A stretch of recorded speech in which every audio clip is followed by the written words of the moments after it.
This is Saradon. Now this Saradon costs around 40 rupees and it fixes a headache in minutes. And I'm pretty sure every Indian family has this. But let's look closely. Let's flip this paper and let's see who makes it. Bayer Pharmaceuticals. Now this Saradon might be cheap, but in 2008, Bayer introduced another drug in India that was not. This is Nexavar. It treats late-stage kidney and liver cancer. It can extend a patient's life by 4 to 5 years, but Bayer priced it at 2.8 lakh rupees for just 1 month of pills. For most Indians, this is not a price tag. It is a death sentence. Now, when Bloomberg asked Bayer CEO about this high pricing, you know what he said? He said, "We did not develop this product for Indians. We developed it for Western patients who can afford it." In other words, this potentially life-saving medicines is not for poor Indians. It is for rich Westerners. But India did not stay silent. Overnight, India reduced the price of this medicine from 2.8 lakh rupees to just 8,800 rupees. This is a 97% discount. But the magic part is, India did not steal this drug. They did not break any law. India played a strategic masterstroke. India manipulated global laws, undertook massive legal battles to ensure we not only are able to provide life-saving medicines at an affordable cost. Today, 40% of the medicines consumed in US are made in India. 60% of the vaccines in the world are made in India, making us the global pharmacy of the world. Welcome to the second layer.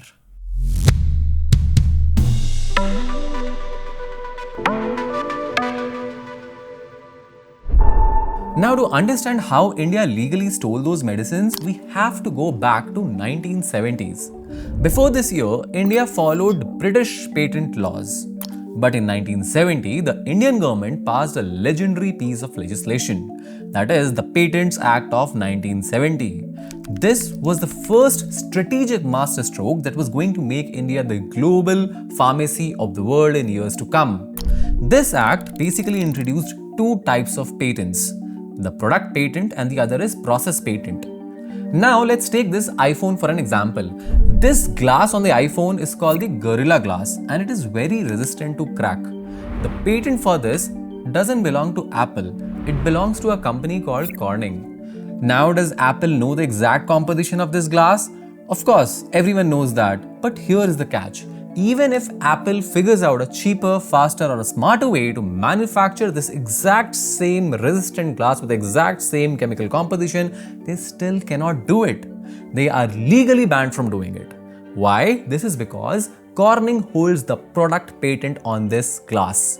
Now, when India introduced the Patents Act of 1970, the essential things such as food, chemicals and pharmaceuticals, they could only be granted a process patent and not the product patent. While in the West, they used product patents. So if you, for example, invent a drug molecule, you would own the final product. The final molecule, you would own that. No one else could make that particular molecule, no matter how they do it. But India switched to process patents for medicines. Now what this meant? This meant you couldn't patent the drug itself. You could only patent the method of making it. And this created a massive loophole. For example, propranolol is a heart medicine. Now, it was invented by Empirical Chemical Industries in England. Here, Dr. Hamid, who is a scientist as well as the owner of Cipla, took this heart medication, reverse engineered it, sold it at a very low cost to Indians. And all this is legal, by the way. The next example is even more crazy. Now, Western companies were selling a triple drug cocktail for HIV/AIDS in Africa for $12,000 per year, which is around 10 lakh rupees. What did Cipla do? Cipla reverse engineered this medication and sold it for rupees 22,000 a year, which is just around 60 rupees a day. This launched the golden era of Indian pharma companies. Companies like Cipla, Dr. Reddy's, Ranbaxy's of today became masters of reverse engineering at that time. They would simply take a drug that basically costed $1,000 in America and find a new way to synthesize it and sell it for $10 to the whole world. By the 1990s, India was self-sufficient and exporting cheap drugs to the developing world. But then came 1991. India went bankrupt. India had just enough foreign reserves to pay for just 3 weeks of imports. RBI had to secretly airlift 47 tons of gold to Bank of England and then 20 tons of gold to Union Bank of Switzerland, that is UBS, as a collateral to secure an emergency loan of $7 billion from International Monetary Fund or IMF. We could basically no longer isolate ourselves. We had to open up our economy to save our economy. So, we joined World Trade Organization or WTO in 1995. Now, as part of WTO, we had to change our patent laws. The main condition of joining WTO was signing the TRIPs agreement. What is TRIPs? TRIPs is basically trade-related aspects of intellectual property rights. The WTO basically said, if you want to trade with the global economy, you have to respect the Western patents. Now, India was given a deadline. By 2005, India had to introduce product patents for medicines. Now for the Western pharma companies, this was a great news. They thought that the cheap, generic Indian medicines would basically cease to exist. But India here played the second strategic masterstroke. When India updated its patent law in 2005, India had to introduce product patents, which meant now reverse engineering foreign medicines was basically illegal. But now they also introduced a Section 3D in the law. Now this Section 3D, as you will see in the video, is the magic ingredient that made India today what it is today when it comes to the global pharmacy. To understand this Section 3D, you have to understand how these pharmaceutical companies misuse the patent law. So a patent is granted for 20 years, and when the patent expires, a generic version of medicine can be legally made. Now to prevent this, pharma company would do some small minor changes to the medicine drug, sometimes as small as changing the dosage of the medicine drug, and then refile the patent, effectively restarting this 20-year cycle. Now this whole process, this thing is called evergreening. Section 3D of the Indian patent law is designed to specifically prevent this. It states that you cannot patent a new form of an older drug unless it shows significantly enhanced therapeutic efficacy. In simple terms, if your new drug doesn't actually cure the patient better than the old one, you don't get to have a brand new patent. This single stage in our constitution set the stage of a war between the Indian government and the world's biggest pharmaceutical companies. One of the first cases came from Swiss pharma giant Novartis. Novartis had a blockbuster cancer drug called Glivec. The patent for the original cancer-fighting drug molecule was already granted to Novartis back in 1993. In 1998, they wanted to patent a beta-crystalline form of the same drug in India. Now, while in the US, this patent was granted easily and effectively it restarted their 20-year patent cycle, in India, the patent office said no. They basically cited Section 3D, arguing that this was just a minor modification of an old molecule and it didn't improve the efficacy enough to basically warrant a renewed patent. Now, what did Novartis do? Novartis sued. The case went all the way to the Supreme Court. In 2013, the court ruled against Novartis because the new drug did not show an improvement over the old drug. The result is today, while Novartis sells Glivec for 1,17,000 rupees per month, the Indian generic version sells for 8,000 rupees a month. Now, for someone who is a heart patient, this is a significant difference. Now, executing a strategy like evergreening is incredibly complex. Imagine trying to track hundreds of minor chemical modifications, thousands of legal deadlines, and patent filings across 50 different countries. One missed deadline here could cost a pharma company billions. Now, you can relate to this, especially if you're someone who manages teams, multiple clients, or multiple deadlines. Chaos is the enemy of the growth, but you can find order in this chaos.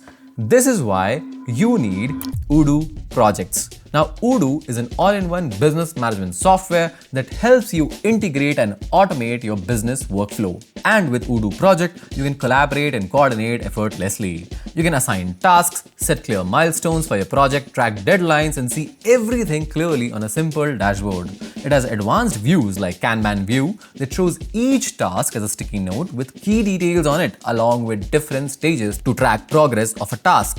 Gantt chart to ensure task dependencies are clearly laid out in a visual manner, ensuring you always have a bird's eye view on where your project stands. Inside each task, you can set subtasks, deadlines, schedule to-dos, book calls, arrange meetings, send emails, drop notes, log meeting notes, everything in a single place. So basically total control of your project, no chaos.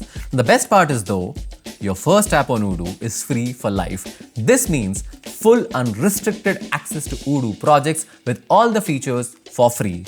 Check out this QR code or check the link in the description to start using Odoo projects today. Now, even though Section 3D of the Indian Patent Act could stop this evergreening and stop this misuse of the patent law, but this was also not enough. Because when we are talking about life-saving drugs, waiting for 20 years for the patent to expire just to get cheap medicine is too much. It's too much of a compromise with the life-saving part of it. This is where India's strategic third masterstroke comes in. Now, this strategic masterstroke is called compulsory licensing. Now let's come back to the company that owns Saradon, Bayer Pharmaceuticals. The company Bayer Pharmaceuticals has a valid patent for the drug Nexavar, as it was mentioned in the starting of the video. Now if someone is suffering from kidney or liver cancer, this medicine can potentially increase patient's life by 4 to 5 years. Now what is the cost of this medication? The cost of this medication is 2.8 lakh rupees for a month's worth of dosage. So what is the price of human life? I don't know, but apparently Bayer has put a hefty price tag to it. In an interview with Bloomberg, when pressed about this high price, he even said, "We did not develop this product for the Indians, we developed it for the Western patients who can afford it." Now, in cases like these, where you cannot wait for the patent to expire, there's too much health and life cost associated with it, India exercised Section 84 of the Indian Patent Act. Now, this is called compulsory licensing. Under this, the government can force a company to license their drug to a generic Indian manufacturer if 3 conditions are met. Number 1, the public's requirements are not being met currently. Second, the price is not reasonably affordable. 2.8 lakhs a month is not a reasonably affordable price. Number 3, drug is not being manufactured in India, which was again the case with Bayer Pharmaceuticals. Due to this, an Indian company called Natco Pharma got the license to manufacture and sell Nexavar, and the cost of this medicine by Natco Pharma was just 8,800 rupees per month. Now, this was the first ever case of compulsory licensing granted by India, but it proved that India valued public health more than shareholder profits. These legal victories didn't just help India, they helped the world. Today, India is the 3rd largest pharmaceutical manufacturer by volume. Our exports are increasing constantly, totaling to around $30 billion. 50% of Africa's medicines, 40% of USA's medicines, 25% of UK's medicines are supplied by India. They are made in India. 60% of the global vaccines are supplied by India. India used its low cost. It operated at 30% lower cost than the US to become pharmacy of the world. Now, although it looks like a success story, India being the world's pharmacy, there is a hidden weakness. While India dominates the final stage of making medicines, now to make these medicines, you need raw ingredients. These raw ingredients have a name. They are called APIs, also known as active pharmaceutical ingredients. So even though India makes medicines for the world, the raw material to make these medicines is actually imported from China. Look at the pharmaceutical exports graph starting from the year 2001. As we have already established, it's constantly rising. The world is dependent on India for its medicines. But now look at the imports of APIs from China. This is the problem. For some of the most critical antibiotics like penicillin, amoxicillin, and azithromycin, India's dependence on China is nearly 90% to 100%. So how did this happen? How did we reach here? In the 1990s, China was a very minor player in this pharmacy world. But then the Chinese government subsidized their chemical industry. Now this created massive economies of scale and undercut Indian manufacturers. Indian companies basically start making the raw ingredients because it was cheaper to just import them from China. If today trade with China stops due to a border conflict or let's say an epidemic which has happened, the pharmacy of the world, shuts down in days. The global supply chain has tied India and China together in this, and therefore, right now, this global supply chain of the global pharmacy is very fragile. The dependence is so deep that even for simple pain relievers like ibuprofen or paracetamol, India has to rely on China for over 90% of the input ingredients. Now, recognizing this existential threat, the Indian government has launched a counter-offensive. This is called the PLI scheme, or the Production Linked Incentive Scheme. The government is pouring billions of dollars into creating what we call as bulk drug parks. The goal is to pay Indian companies to restart the manufacturing of these raw ingredients domestically instead of being dependent on China. Under the new scheme, companies are building massive fermentation plants to bring penicillin production back to India. So did India steal the world's most expensive medicines? Now, from the perspective of Western CEOs or Western shareholders, Indian laws will seem like theft and unfair, obviously. They will argue that without these profits, new cures won't be invented. But as a society, I believe we have to ask the hard question. Now, what is the point of inventing a cure if the people who need it cannot afford it? India for now has won the battle of supplying cheap medicines to the world. In the next 2 decades, we also have to become inventor of new medicines for the world. The stage is set, the ecosystem is there, and the world is desperate for an affordable healthcare. If you love this video, do share a like and don't forget to check out Udo from the link in the description or just by simply scanning the QR code here. Let's meet in the next video. Thank you.